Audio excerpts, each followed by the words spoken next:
अक्षय अनिल वरघट हा युवक अमरावतीकडे येत असताना चांदूर बाजार ते अमरावती मार्गावरील नांदुरा गावानजीक असलेल्या रस्त्यावर सार्वजनिक बांधकाम विभागाने निर्माण करण्यात आलेल्या एका स्पीड ब्रेकरवर पांढऱ्या रंगाचे पट्टे लावण्यात आले नसल्याने जखमी अक्षयला तो स्पीड ब्रेकर वेळीच न दिसल्याने अक्षय वरघट स्पीड ब्रेकरवरून कोसळल्यामुळे जखमी झाला।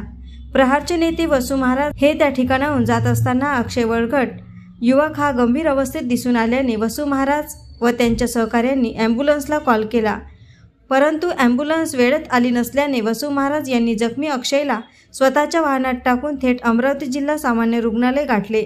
प्रहारचे नेते व पदाधिकारी वसु महाराज, बंटी रामटेके यांनी संताप व्यक्त केला आहे। नेमका हा ॲक्सिडेंट 12:30 वाजता नांदुरा जो स्टॉप आहे, नांदुरा जे बस स्टँड आहे त्या बस स्टँडवर झाला। जो पूल आहे, पुलाच्या पहिले जे स्पीड ब्रेकर्स आहे त्या स्पीड ब्रेकर्सवरून या पोराची गाडी उसळली आणि तो पडला। तर गाडी का बरं उसळली तर त्या स्पीड ब्रेकर्सवर कुठेही इंडिकेटर लावलेलं नाही, कुठेही बोर्ड नाही आहे, कुठेही पांढरे पट्टे नाही आहे। हा अतिशय दुर्लक्षितपणा सार्वजनिक बांधकाम विभागाचा आहे।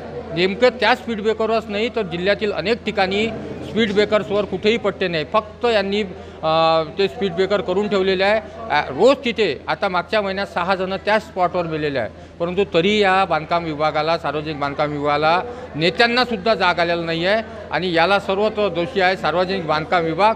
आणि त्याचप्रमाणे त्या 1 वाजतापासून तर जवळपास 1:30 वाजेपर्यंत तिथे ॲम्ब्युलन्स आली नाही, 2:30 वाजेपर्यंत ॲम्ब्युलन्स आली नाही। 108 वेळा, 10 वेळा, 15 वेळा फोन लावले।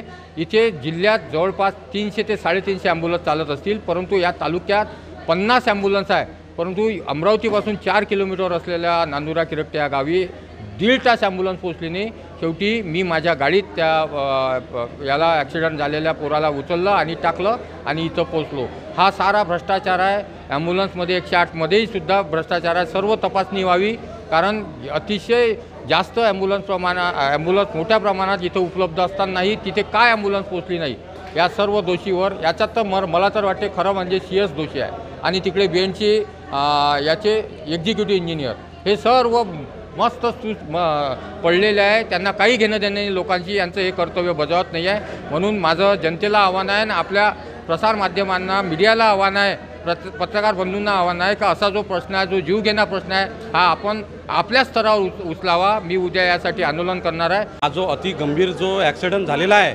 जिल्हा सामान्य रुग्णालयात आज ज्या पेशंटला आला आहे तो स्वतःच्या जीवाशी त्याचा झुंज चालू आहे।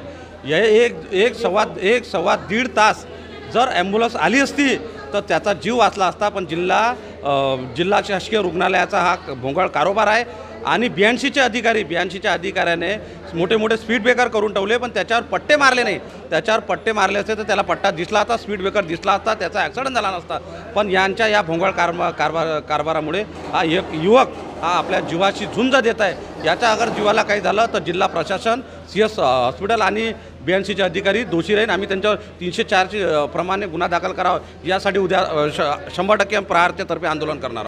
AS न्यूज महाराष्ट्रकरिता अमरावती येथून रुपालीसह अनिल साखरकर।